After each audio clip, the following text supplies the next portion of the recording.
So the Pokemon Go terms of service are quite a long bundle of text. So I've gone ahead and gone through them and then used AI to help pull out some important points and break down some important things that arguably I didn't even know that was cheating in Pokemon Go. So today we're talking about that. We're going to deep dive into the terms of service so you do not have to. I've also broken down some of these points into, how do you say, more understandable, because I feel like, as at least me, when it comes to reading terms of service and like lawyer speak, it's like, what are you even talking about? So I've gone ahead and kind of broken it down a little bit more into a more, I guess, understandable for the average citizen. And at the end of this video, hopefully we can decide or get a better idea of what is cheating in Pokemon Go and what is not. And the one thing that I think we do have to mention here before we even get into this is that, and I think they do this on purpose, a lot of the terms of service, and this is probably with a lot of different games, it's very vague. And they do this on purpose so that, you know, the vaguer they make the terms of service, the more, I don't know if it ever goes to court, but the more they can like lean towards, oh yeah, like this technically bundles into this group. And like, you know, these lawyers know what they're doing when they're writing these things. Because if they make it specific, then it's a lot easier to find loopholes and be like, well, this isn't specifically written. But then they can go like, oh yeah, but it falls into the category, this gray area category that we have over here. So that's the number one thing that most likely I took out of this, but I will explain it as we get into it and talk about this. Before we dive too much in the topic, welcome to the Daxi YAP session. This is the Daxi podcast where every single week at Friday, 11 a.m. Eastern, I drop this and we yap about a certain topic. This week, I was going to talk about something else, which I will talk about, but it just wasn't enough to talk about. If you don't know, they recently dropped some info about the Kalos tour and some stuff coming during the Kalos tour. So I'll cover that. I think for these YAP sessions, I might start covering like a little bit of news that drops, because I feel like sometimes we get news in Pokemon Go and it's like, it's exciting news, but it's not enough for me to rant about 45 minutes on, you know what I mean? Versus something where like the terms of service, brother, I could talk about the terms of service for only so long, but still, like it definitely makes for a longer episode. So we're gonna get into that. But how is Daxi feeling? I'm feeling all right. I'm not gonna lie. One thing I've noticed recently, I've been getting a lot of interesting feedback on the group trip that I've been hosting, and I'm excited because we actually only have one spot, early bird spot left until the trip is confirmed. If you don't know, we're going on a group trip in May 2026. The trip ends 8 days before GoFest. It's a group trip. You can come on it. Link below if you want to learn more details. But as I'm promoting it, a lot of people are giving me feedback, which is good, great feedback. But you know, some people online can just be mean, and I've been talking to my friends about it and other people about it, and I think just naturally people say things online that they would just never say to you in person.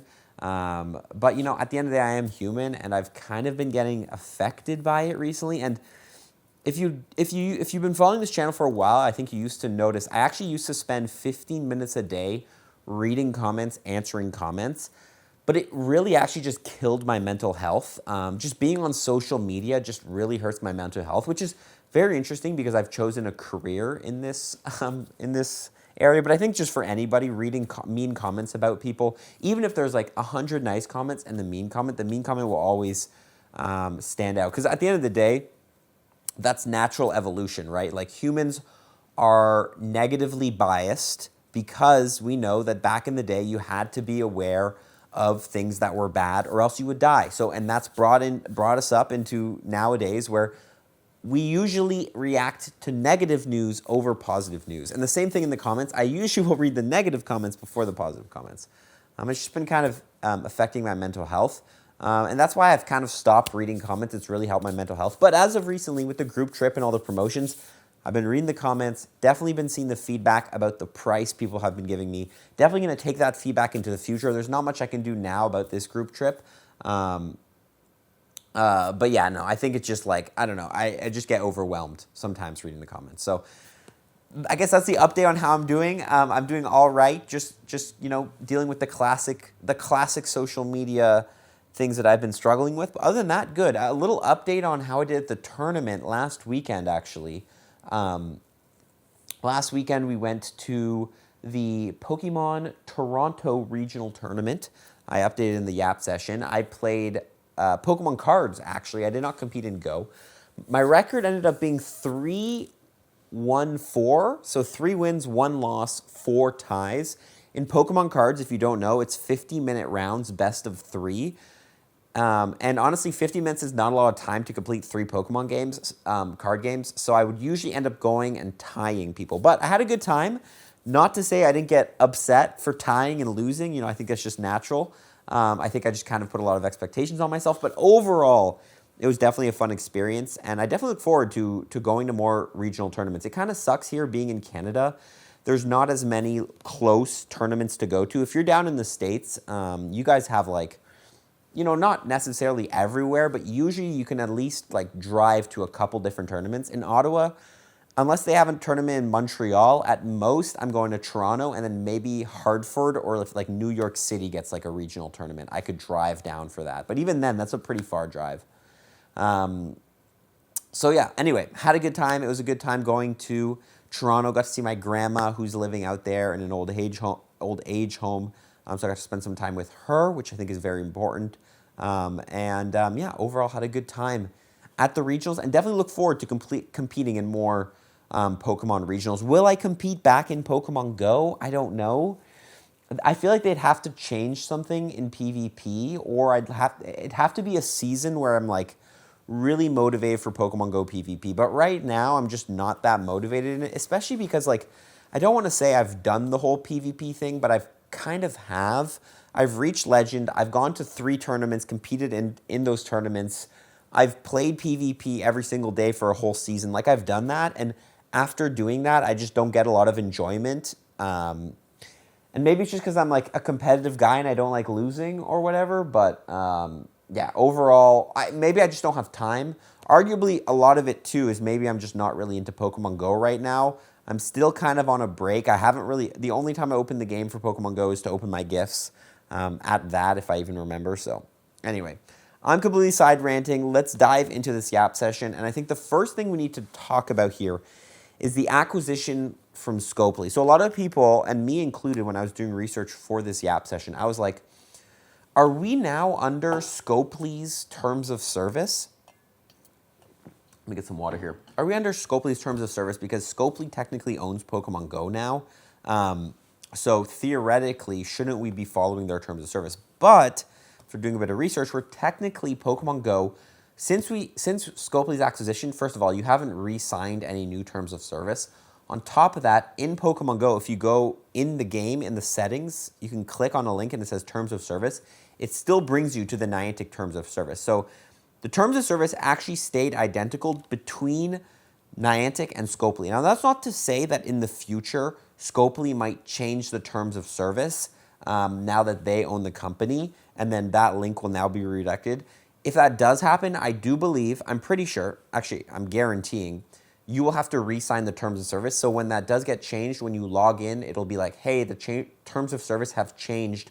Read them and agree to them again. So you actually have to read and agree to them again. So if they do end up changing, that will change things. But for now, the terms of service are the same. However, enforcement is different. Since the terms of service are the same, what changes when Scopely takes over is how they want to enforce those terms, what the punishment for each terms are, and all that stuff. Now, that's under Scopely's control. Back in the day, Niantic could have been like, hey, if you're a spoofer, this is the ban. But now Scopely has control over that, being like, hey, you broke this specific terms of service. Niantic would normally ban you for that. But here at Scopely, we're going to give you a 7-day temp ban. So enforcement is different than the actual terms. And certain things now will be more enforced by Scopely, and certain things will be less enforced by Scopely. Maybe Scopely cares way less about the auto catcher thing, which we'll get into, but like using third-party auto catchers, Niantic didn't really care that much about it either. I didn't really hear many stories about people being banned for using a gotcha or whatever. But maybe Scopely will care more or care less, you know what I mean? Like, or care the same. Like, it's kind of hard to say. I also think the Pokemon company might have a hand in the saying, but also I don't really know. I don't think so. I think the terms of service are completely controlled by Scopely.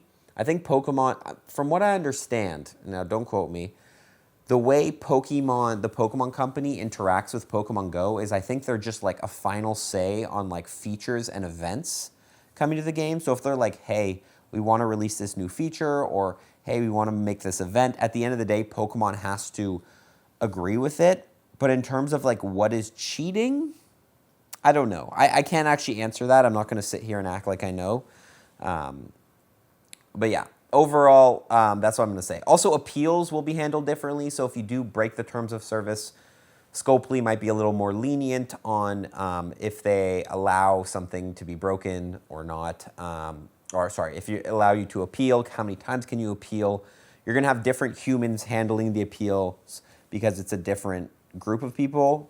Maybe not. It might still be the same Pokemon Go team, but like, it's hard to say. I think when the acquisition happened, one big thing when the acquisition happened is like, Scopely took over, but technically the same, like Scopely just hired or like poached all the people who worked on Pokemon Go at Niantic, and now it's like the same group of people. That's not to say there's not new people joining this team that Scopely wants that to join. You know what I mean? Like Scopely might want to replace like the appeal team or like the customer service team and all that stuff. Right now, I don't think any of that has been changed, but yeah, overall. So yeah, that is the one thing to know, is that the terms of service haven't changed with Scopely. So we're still going to be reading the same ones that have been in game for, I believe, a year. I think they do change the terms of service or a couple of things a year or 2 years ago. Or else they added some things. So not too much changing. Before we dive into me specifically breaking down a couple different terms of services that I think are important for you guys to know, and that really stood out to me, I do actually quickly want to mention that thing that I talked about earlier, which was the new event news that just dropped in Pokemon Go. Hold up. It's not here. Hold up. Please hold for Daxi. No, Pokemon Go dropped some news about this is a complete side point, but about the Kalos Tour. Now, usually in January, we get a big details about the Kalos Tour. They usually drop a bunch of info, the tour event. Last year in January, I forget the exact date, but it was definitely January, is when they announced Black and White Kyurem. The year before that, during the Sinnoh Tour, that's when they announced Palkia and Dialga, origin forms. They announced this year magnificent news trainers, ticket-holding trainers attending the Go Tour Kalos in Los Angeles or Tainan will get the first chance to take on Mega Victory Bell and Mega Malamar before they make their global debuts the weekend after. So we've been confirmed that the Mega Victory Bell and Mega Malamar will be coming to Pokemon Go. I think this was kind of expected. We knew we were going to get some new Megas during the Kalos Tour anyway. And these are the two ones coming. Now, if you read the comments, everyone's like, brother, this cannot be the only thing happening. Like, this is the most mid thing. And to be honest, I fully agree. I do not think that the featured headliner of the Go Tour Kalos will be Mega Malamar and Mega Victory Bell. If that's the headliner, then this is probably going to be one of the worst global events we've ever had. But it has been leaked recently. There's been a lot of leaks of Mega Mewtwo. I think Zeraora was also added to the game files. So at least for me, it's looking like Mega Mewtwo, based on the data mines, is still going to be the headliner. But they are slowly releasing info to try to like build the hype, which makes a lot of sense. You know, they don't want to just drop all the news at once and then people forget it until February. So most likely, either later in January, maybe next week, or sometime in February, a couple weeks before the tour, they will probably drop the actual headliner. Now, you can leave in the comment section below if you think Mega Malamar and Mega Victory Bell will be the headline, but I really don't think so. There's no shot, right? These are just kind of, like, they're cool Megas, don't get me wrong, but like in terms of meta relevance, they're definitely going to be very mid. They're really going to have no use. If you actually think about it, they're going to have no use. Maybe Mega Victory Bell will be a decent grass type rated attacker, but I don't think it'll be better than Mega Sceptile because that thing has Frenzy Plant. Funny enough, I have actually made a video completely breaking down if these Pokemon are good or not, but there are so many Pokemon in the game that I cannot remember my rankings for these Pokemon. So anyway, that's a little info I did want to drop that did come out. Again, it's good info. I wanted to share it. It just doesn't really make a whole YAP session. I guess I could have made a YAP session about my predictions for the Kalos tour, but I already did that. So once Mega Mewtwo drops and all that info drops, I'll do a deep dive YAP session where we'll go fully in depth on all my thoughts and everything happening during the Kalos tour. Okay, let's dive into, let me readjust myself here really quick. Let's dive, in this video, actually, funny enough, my friend Casual Coops, dude, I was watching One Battle After Another with Leonardo DiCaprio. It's on Crave now last night. And there was somebody in that let me see if I can find a picture, actually. There was somebody in that, this is a complete side note, but somebody in that movie that looked exactly like Casual Coops, my friend. He's on screen. If you're watching on YouTube, you can see it. But this literally, I texted him and I was like, bro, are you in this movie? That's actually insane. Anyway, sorry for the complete side rant. Let's jump into it. Okay, number one, you are responsible for everything done to your account. It doesn't matter what your intent was, you're fully responsible. So at the end of the day, you are the owner of the account, or sorry, you're responsible for everything that happens to your account. So I see a lot of people always being like, this is written in the terms of service. Actually, let me get you the direct quote. Your account is personal to you and it may not be transferred. You're responsible for maintaining the confidentiality of your account credentials. You're responsible for all activities that occur under your account. So I've seen this before a lot, and it's kind of a sad situation that happens, but people will get scammed out of giving their account credentials away, or even worse, people will get hacked. People will get hacked in which some hacker is able to get into their Google account or able to get into their Pokemon Trainer Club account, et cetera, et cetera. I've seen people have messaged me stories of this. At the end of the day, you're kind of like, well, that just sucks, right? Niantic should get you your account back. But obviously, legally, they want to go ahead and remove liability and not have to owe you anything under the terms of service. Because I will say there's a weird gray area where like sometimes Pokemon can't really get you back your account stuff because it's through Google. Like, what can the Niantic people do? So they want to just completely remove liability of having that responsibility of having to get your account back. Now, this is not to say it's really, really annoying, but at the end of the day, technically, it's all up to you. So Niantic doesn't have to determine who logged in, why they logged in, whether you approved the login. If it happened to your account, it's yours. So they have no responsibility over any of that. So it's a clear rule at the end of the day. You can't say my friend did it, or I got hacked, or I didn't know, or I was giving my friend my password so he could catch a Pokemon that I wanted, all that stuff. Account sharing is a violation, even if it's common. So this one is definitely a clear rule. Actually, this was not even the first one I wanted to go through. I think I actually completely jumped ahead, but this is definitely a clear rule that I don't think a lot of people knew. To be honest, I didn't really know. For some reason, I thought that, like, hey, if your account gets hacked, because I think the thing about this rule is that it has been seen in the past where people's accounts have been hacked. Like Fleece King is the main most popular one. And there's been other people too. But then when their account gets hacked, Pokemon Go goes out of their way to get it back. Now, Fleece King is a creator, so I think the reason Fleece King was able to get their account back, and for example, if my account got hacked, I think the reason Niantic would want to, Scopely or Pokemon Go team would want to get that account back is because it kind of looks bad on them, because there's just naturally a lot of eyes on Fleece King or my account and all that stuff, and it just looks bad on Pokemon Go if their account gets hacked, especially because it would just create a lot of bad publicity.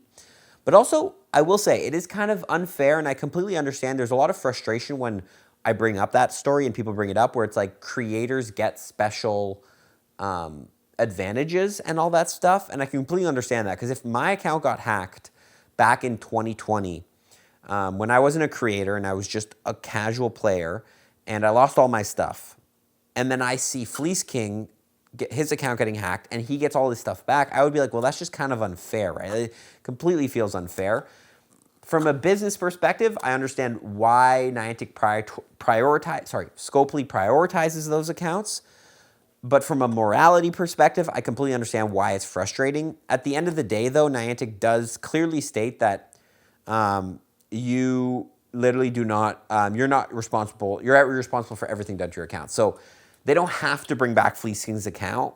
Technically, they wouldn't be against terms of service if Fleeking's account got banned because he got hacked, and then they would not be in the wrong for that. Now, granted, it would be a PR nightmare probably for them, but still. Okay. Next, this is the one I wanted to read first, and I think this was the biggest deal one.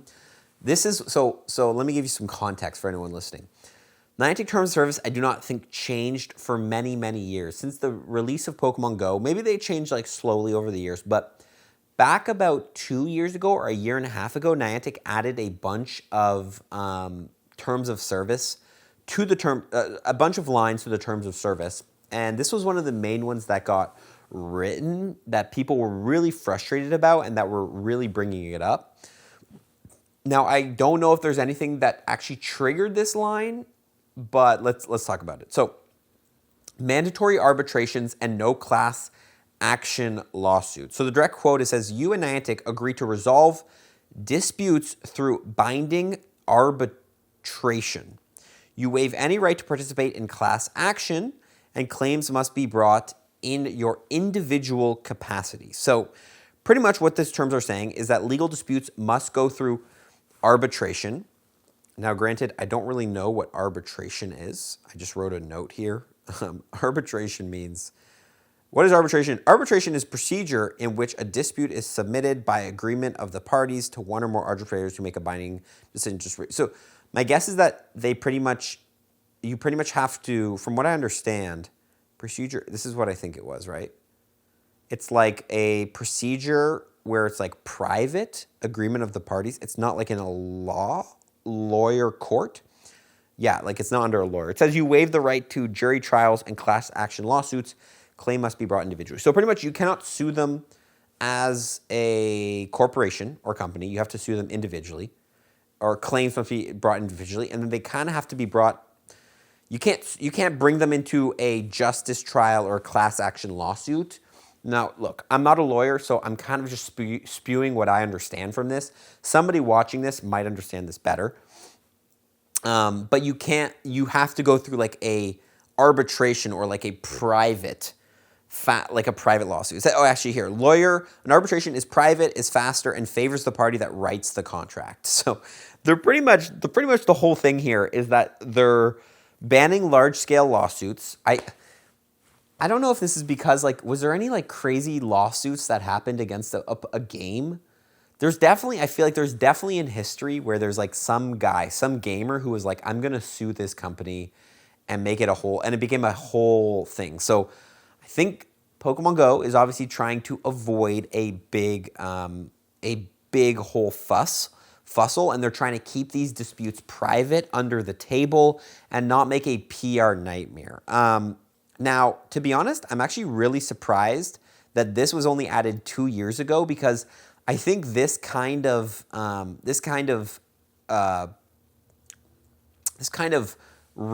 line would have been a huge thing for Pokemon GO back in 2016 when the game first came out. Now, I don't think they expected for people to be falling off cliffs and all that stuff, but this would have probably stopped a lot of lawsuits, which my guess, people tried to sue Pokemon GO back in 2016 or the early years when it just came out because they were playing Pokemon GO while driving and got in an accident, and they were like, I'm going to sue Pokemon GO. Or they were playing Pokemon GO and there was one guy who fell off a cliff. There was all sorts of crazy stories of people playing Pokemon GO. And this is definitely to try to avoid that. It's funny how it took them this long to put it in. Now, this clearly is, I think, big corporation, classic corporation. This reminds me of like a movie where there's a big corporation and you have a bunch of head honchos talking to each other about how they want to handle something that happened to their company, and then the big head honcho is like, just keep it under the rug, keep it private, don't let anyone know. And they're like, we got it, boss, we'll sweep it under the rug. And then they do some scary things. This is like that. That's what this line makes me remind. So it pretty much just means that like you can still sue them, but you have to do it through an arbitration, which I don't even know how to do that. But anyway, so yeah, you can't join with other players legally. You can't sue as a group. And yeah. So that's pretty much a clear rule. Again,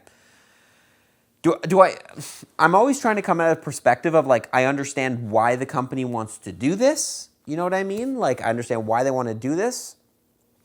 And it makes sense as a business. You obviously you want to just handle things as easy as possible. And it's not like like maybe I'm giving them the benefit of the doubt, but I don't think it's not like they're saying you can't sue them at all, or you can't bring up complaints at all. You know what I mean?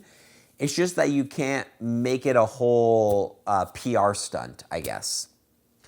At least how I understand it. But anyway, not a huge fan of it at the end of the day, but it's in the rules. So we know that for sure. That's something that you can't do. If anyone out here was trying to sue, now I will say, like, are people really trying to sue nowadays? Maybe.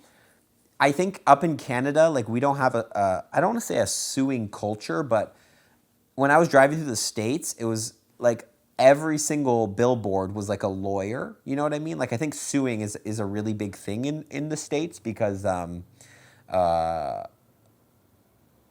don't know why actually, but it's just not a huge thing here in Canada, at least from what I understand, at least in Ottawa where I'm living. But anyway, so that's number 2. Number 3, you don't own your account, which is actually a very interesting thing. So the direct quote says, Niantic grants you a limited, non-exclusive, non-transferable, revocable license to use the services. All rights, title, interest, and to the services are and will remain Niantic's exclusive property. Virtual items have no monetary value, do not constitute real property. So pretty much what these terms are saying is that your Pokemon Go account is a license. It's not your property. All the virtual items, Pokemon currency progress is Niantic's property. Niantic can change, suspend, or remove access to your account at any time, and there's no obligations to maintain the game's features forever. So it's always interesting when people say like, hey, I'm going to sell my account for blah, blah. In the lines, it literally says virtual items have no monetary value and do not constitute real property. Your Pokemon Go account is worth nothing, and you don't even own what it's worth. You know what I mean? So like when you're like theoretically, like again, don't sell your account. It's against the terms of service. But like theoretically, when people are selling their account, they're selling something that they do not even own. And the person who's buying it is buying something that could be taken away at the next day. And it would not be like, you know what I mean? Like theoretically, that account could just get deleted because you do not own your account, which is always interesting, right? Because I think naturally a lot of us, me included, your account's your baby. You level it up, you get all those Pokemon in it, you catch all the Stardust and all that stuff. And if it were to be taken away, at the end of the day, I think we would all be really, really frustrated if your account was just gone one day. But Pokemon Go has the complete right, with no reasoning, to just bang your account, take it away, and all that stuff. So you kind of have to go in with the mentality that like, hey, we're playing this game. And I think this is like where you can kind of like work on a healthy relationship with the game, where it's like you're almost borrowing this game as a source of enjoyment to play it and have fun with it. But at the end of the day, you don't own any of the digital things on it. The only thing you really own is your phone. The only thing you really own is the physical things in your world. And I think this terms of service arguably actually even goes with the whole idea of the virtual world, where like everything on your computer you don't own. The only thing you really own is your computer. But even like the idea of the internet and even like the power that's going through your computer is not even owned by you. You know what I mean? Like legally. I'm sure like every single, maybe I'm like diving too deep into it, but like even like your money in your bank account, I guess you own it, but like when it's digital, it's like, like, do you really own it? Like theoretically that number could just go to zero. I'm sure there's some sort of security and legal things with it, but like at the end of the day, it's hard to trace back, I guess. Now I'm starting to get scared. I don't. Now I'm starting to get scared. Put my money under my mattress. No, I don't know. Anyway, okay. Anyway, back to Pokemon Go. What I'm trying to say here is that, yeah, you don't own your account. Very, very simple, and this gives Niantic completely like maximum flexibility, and like at the end of the day, no liability. Be like, hey, like we owe you this account, or if your account gets taken away, they're like, hey, we took something away that you own. We have to give it back. No, they don't, unfortunately. So you can't claim ownership over Pokemon shinies, items. And yeah, losing access, they're not breaching their contract, and there's no guarantee of permanence, even for paid content. It's interesting here because like virtual items have no monetary value, but theoretically you pay monetary value to get them. You know, it's so weird. Like I pay $5 for like all these incubators, but once they're incubators in my account, they lose the value of the $5. They're only valued when they're not in your account. They have value when they're in the store. It's really weird to think about. Really weird to think about. Okay, next one. Niantic can ban or suspend you without explaining. Oh, I just spilled water on myself. Without explaining everything. I just got water. It looks like I peed my pants. Nice. Without explaining everything. So it says here, Niantic may suspend or terminate your access to the services at any time for any reason. Niantic is not required to provide notice nor prior to suspension or termination. Notice prior to suspension or termination, and Niantic reserves the right to investigate violations of these terms. So pretty much what these terms are trying to say is Niantic may suspend or terminate your account at their sole discretion at literally any point. They're not required to disclose why they went ahead and terminated your account. And they can act on suspected violations, not just proven ones. So this pretty much just gives Niantic like maximum flexibility on control over your account. So no matter what you're doing, whenever you're doing anything, theoretically they could suspend your account. Now it's interesting they say they can act on suspected violations, but then it also says they can suspend your account at any time for any reason. So like, I don't really know why that's an important line, because at the end of the day, pretty much the whole terms of service is saying that your account could just get banned tomorrow for no reason. You know what I mean? Like, and now I don't want to fear monger here and be like, your account's gonna get banned. If you don't do anything wrong, if you follow the terms of service as much as you can, you will not get banned. But it's to say that like forever, whatever reason, if Niantic thinks you're doing something wrong, they can ban your account. Now again, my account's never been banned. I'm not going to say I've done wrong things, but I've definitely done things in the gray area, I would say, of Pokemon Go. Like when I first started playing, I used a gotcha. I used a third-party auto catcher. I don't use that anymore. I use an official auto catcher just for safety. But for the longest time, I was using a gotcha. I will admit that. And I stopped. I changed my ways. But I didn't get banned back in the day for doing it. And I think they could have very easily been like, hey, here's a 7-day ban for that. Now, are they looking into my account? Probably not. I don't know how their anti-cheat works and all that stuff. But anyway, pretty much simple, very simple. Niantic does not have to warn you first, and they don't explain why something is caught. I think this is obviously, again, a thing where like, there's so many accounts in Pokemon Go across the board that if Niantic were to go ahead and have to create or have to explain to everybody why they got banned, like every single person, they would have a whole team. You know what I mean? They would have to hire a whole other team and have to pay a whole other salary on to go ahead and explain, to have like hire people to explain why these people are getting banned in Pokemon Go. And I just think that, you know, at the end of the day, you know, they want to make the most amount of money as possible. They're greedy, which it's always interesting. It's always an interesting thing being like, oh, Niantic wants to make money, and then being like, well, that's a bad thing. But at the end of the day, they are a business, and they do need to make money to go ahead and keep the business running so we can keep playing this game called Pokemon Go. So the idea of making money is not necessarily a bad thing. I think the idea where people get frustrated is like, hey, they make this much money, and like, and there's no way they're spending that much money. I think at the end of the day, this is it. It's like, how much profit should Niantic make? Or no, how much profit is the threshold in which they become greedy? So like if Niantic is making, after expenses, profit minus expenses, revenue minus expenses equals profit. If Niantic's profit is like $20 million a year, is that greedy? Or sorry, if Scopely's profit, is that greedy? Like, what would you say is a greedy amount of profit where they're falling into the category of becoming a greedy corporation? You know what I mean? Now, personally, I don't know how much money they make. I'm sure they make a lot. I'm sure they make way over the amount of expenses they need. But also part of it is like, if they do make all that extra profit, part of it is that profit does actually allow the company to expand and grow. So then it's like the question of like, how much money is, well, it's not John Hanke anymore, but let's say the CEO, John Hanke, how much money should John Hanke be taking home and saving for himself to buy himself a new jet ski or a new whatever, where it becomes greedy? Because like theoretically, Pokemon Go making $300 million a year in extra money, you know what I mean?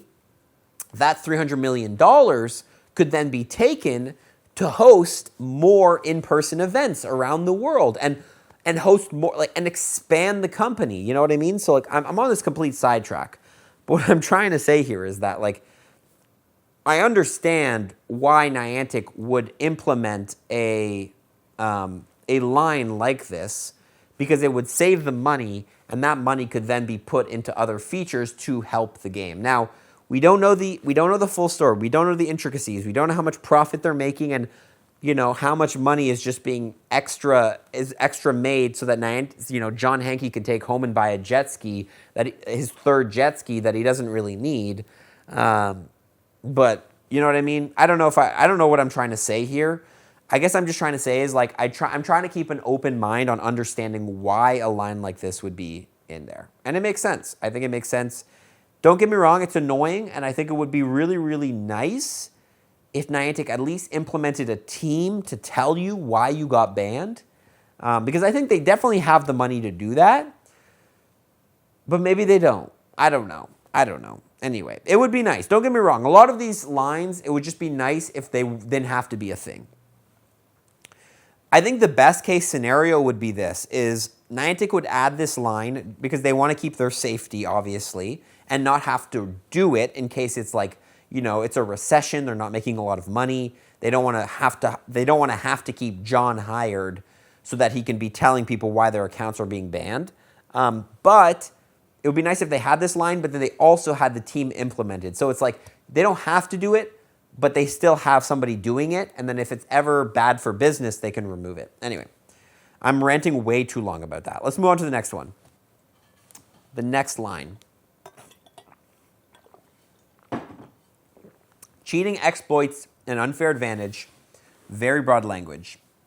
So, the terms of service, pretty much, when it comes to cheating, are very broad. And in the direct quotes, it states this: you agree that you will not cheat, exploit, or use any unauthorized means to modify or interfere with services. You may not engage in any activity that gives you an unfair advantage. You may not circumvent, disable, or interfere with security-related features. So, it's clear what the terms say. Niantic prohibits cheating, exploits, automation, circumventing safeguards, and anything that gives an unfair advantage. It's very important to define what is cheating, what is exploits. Oh wait, hold on. All right, I literally just got a call from the hospital. I went to get some blood work a couple days ago because I've been having these like heart tightenings, but we're good. Doctor says my something cells are in a good amount. Okay, back to the YAP session. So they say what it is: cheating, exploits, automation, anything that's an unfair advantage. But they do not define unfair advantage. They do not define cheating. They do not define exploits. They do not define automation. All of these things are left in this very broad language, which creates for a very like flexible enforcement. And it allows like Niantic to adapt what is cheating without having to rewrite the rules. You know what I mean? So like if there's this new thing that comes in, this new way to cheat that comes in, Niantic could just be like, oh yeah, that's cheating. We think that's cheating. You know, we classify that under cheating, or we classify this thing under an unfair advantage.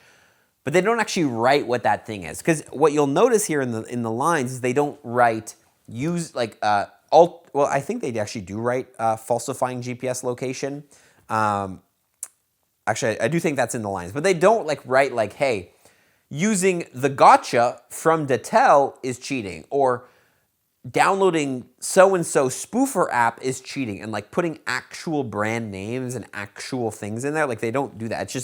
It's super broad and it allows them to adapt. Now what this does is it creates so much gray area. It creates so much uncertainty and fear in trainers, me, myself included. I'm sure a lot of you guys are wondering and scared, some of you guys, where you're like, well, could I get banned?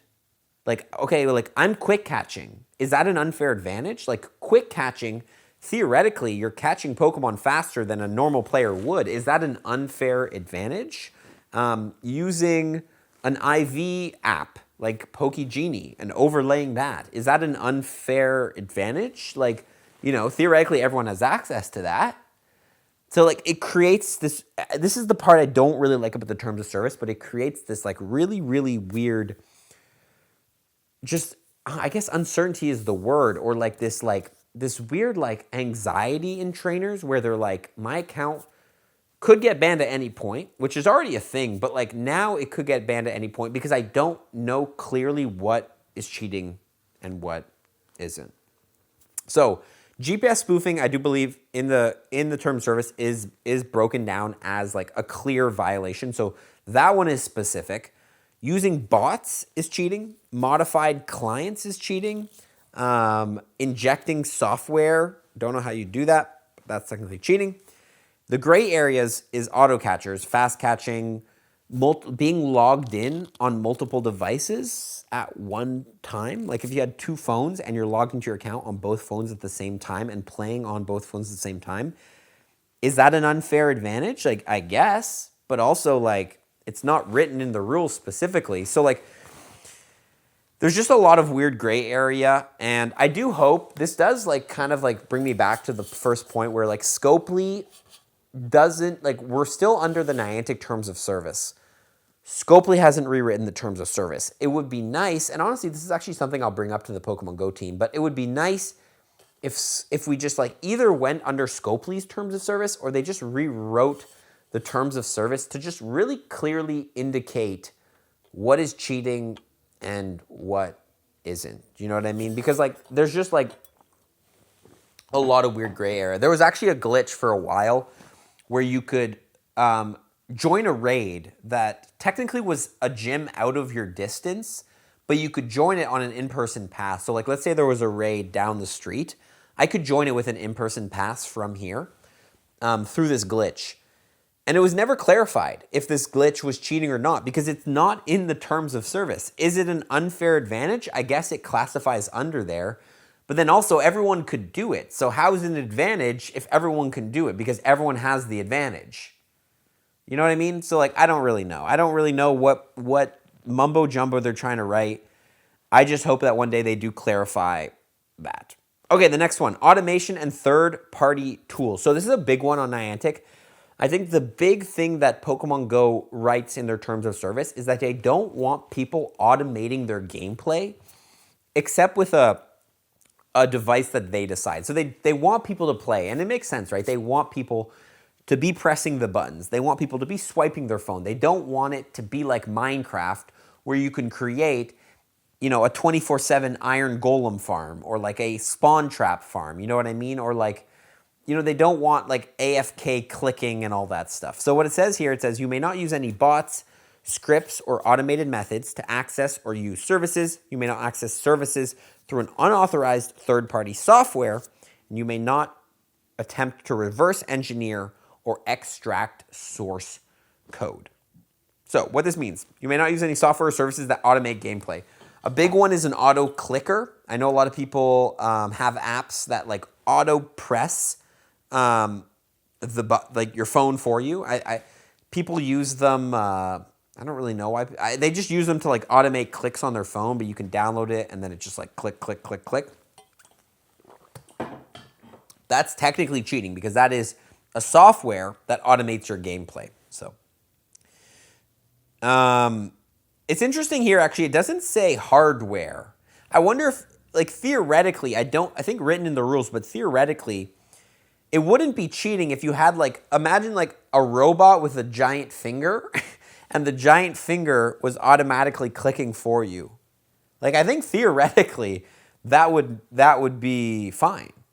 Based on these lines, at least. It says it's all software-based. Anyway, you may not access the game through unauthorized means, and Niantic may explicitly ban interactions with game servers outside of approved clients. So I don't really know what a client is. I think, let me find out. Let's find out what a client is. I think I know what it is. What is a client in internet terms?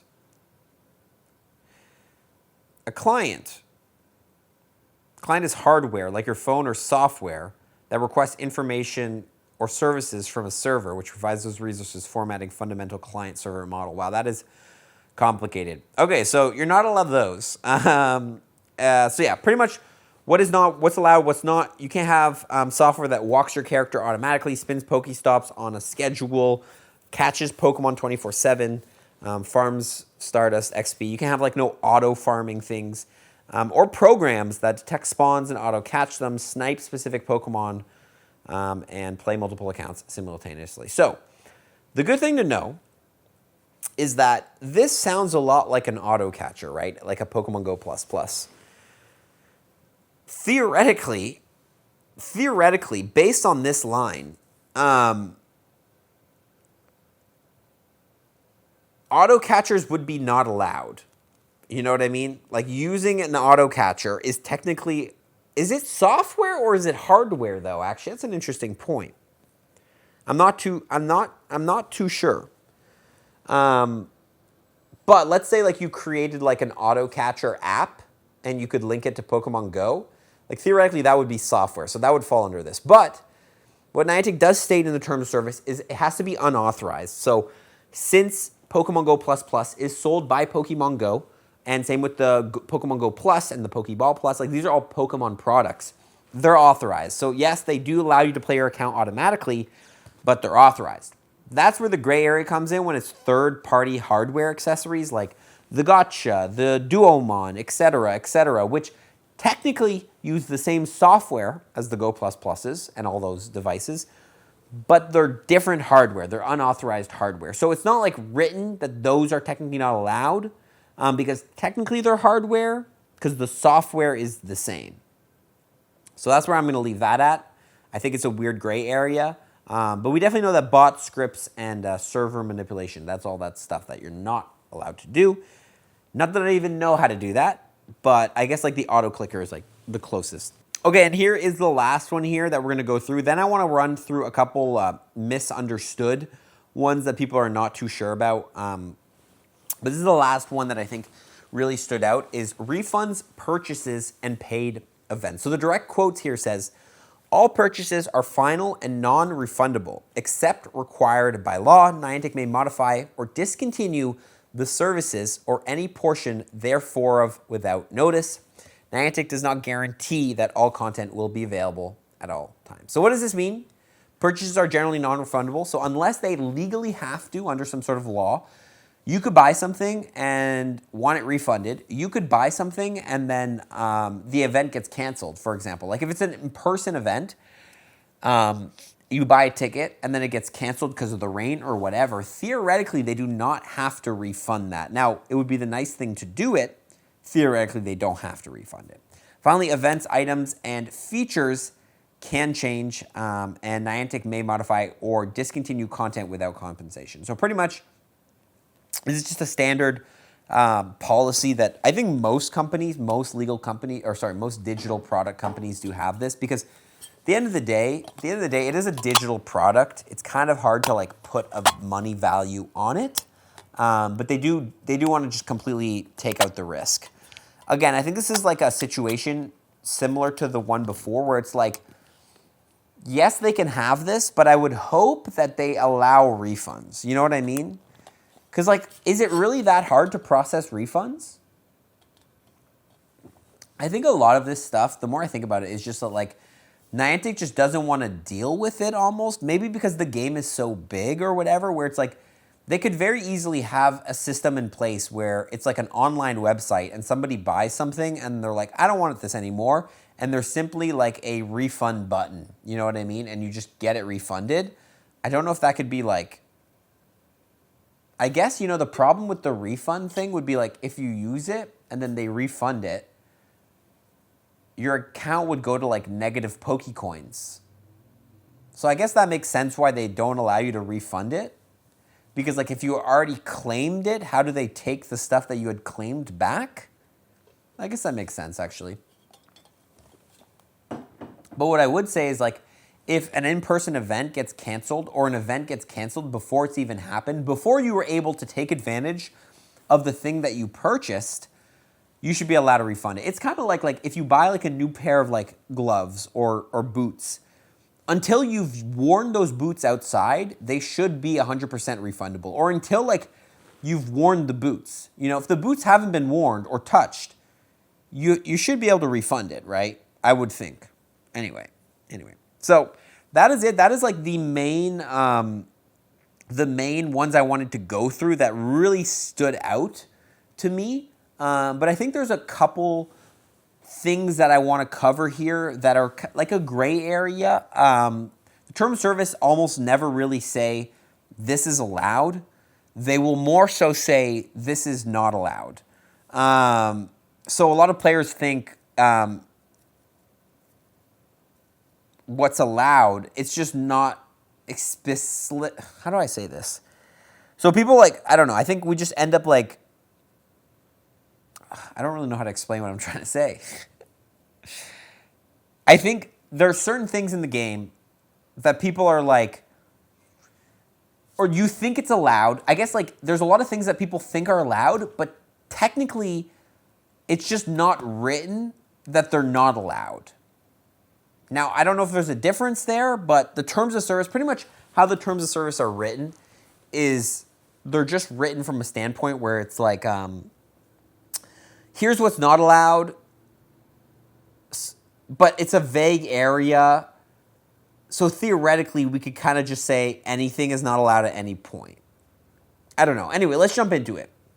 What is not explicitly bannable and you have a low risk of getting banned? Number one, playing fast or efficiently, fast catching, grinding hard, all of that stuff. The terms of service does not say you can't play quickly. You can't repeat actions efficiently.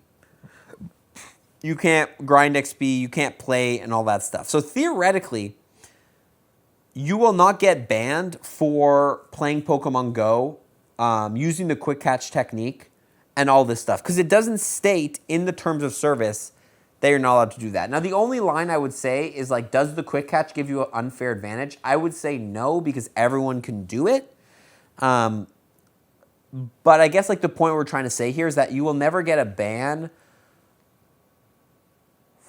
You know what, though? I don't really know if I want to sit here and stay like that, because I have seen players get banned, especially hardcore players, for like catching like so many Pokemon in a week. Like I've seen people catch like 7,000 Pokemon a week, and then the game thinks that you're a bot, but you're just like the craziest hardcore grinder. Yeah, I don't know. I'm going to actually skip this line because I don't want to sit here and give you guys like, because I have seen people getting banned for like catching, like hitting the catch cap. You know what I mean? It's crazy. Anyway, okay. Playing on multiple phones. Let's talk about playing on multiple phones, because I think this is something that comes up a lot where people are like, if I'm logged into 2 phones on my account at once, am I cheating? Does this constitute a rule? There's no rule stating that you may only use one device, and that using 2 phones is prohibited. The TSO does say you may not use any automated means of accessing services, and you may not access services through unauthorized third-party softwares. It also does say that you may not share your account with other trainers, but theoretically, you're not sharing your account with yourself. So theoretically, playing on two phones at one time, like if you're doing raids on one phone, catching on the other phone, technically, it doesn't state you're not allowed to do that in the terms of service. Now, we do have to keep going back to it. It does say that if you have getting an unfair advantage is cheating. So they do still have that broad language where they could classify that into getting an unfair advantage. But theoretically, there is no rule about doing that. Now next, using official supported accessories. The terms of service explicitly allows Niantic controls what is unauthorized, and devices they sell or publicly support are defined by authorized. This is what I was talking about earlier, where it was like Niantic is going to tell you what's an authorized device, and the rest are unauthorized. And naturally, authorized devices are ones that are sold by them. They say you may not access services through the unauthorized third-party software. So pretty much it says that if Niantic markets or supports a device, it is not unauthorized. So they don't technically say it's authorized, but they say it's not unauthorized. So pretty much what I'm trying to say here is that those devices are allowed. Now, it is a gray area when we come to auto catchers that are technically not authorized, right? Because it does not, like Niantic doesn't sell the gotcha, it doesn't sell the Duomon and all that stuff. It's not, like an auto catcher is not a software. So theoretically, in the terms of service, it does not say that you cannot use hardware to go ahead and catch Pokemon more efficiently and all that stuff. And because it's the same, it's the same software, it's different hardware. If you don't know how these devices are created, they're pretty much just reverse engineered AutoCat, like Go++. They're reverse engineered and then they're put into an unauthorized hardware device. And it doesn't state that you can't use an unauthorized hardware device. So it is a weird gray area.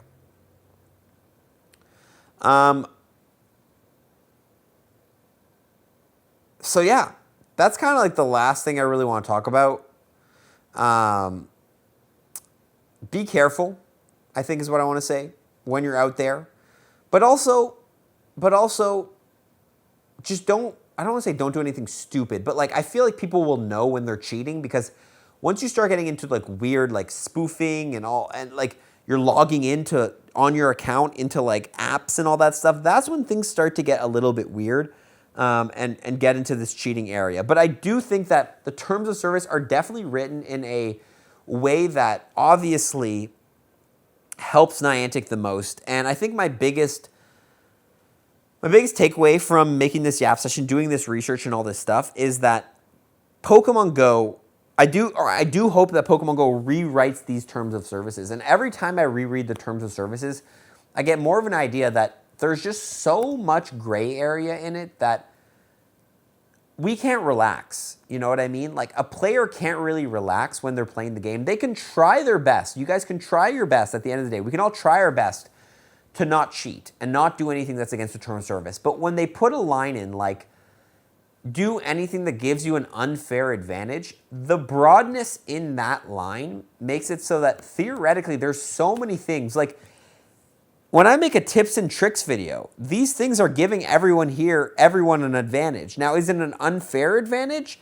I don't know how that's defined. I don't know what constitutes as unfair.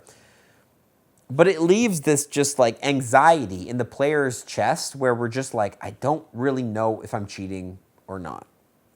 But what I do hope this video did give you guys is a little bit more perspective on the things we do know. I think there's a lot of things in the term of service that are clear, a clear breakdown, a clear violation. So avoid those things if you don't want to get cheated. And just play your best your ability, and I think don't overthink it as well. At the end of the day, Pokemon Go is going to go after their cheating softwares and the bans and all this stuff. They're going to go after the people who clearly break the terms of service, right? If you spoof, if you do all this stuff, that's when your account is going to be at risk.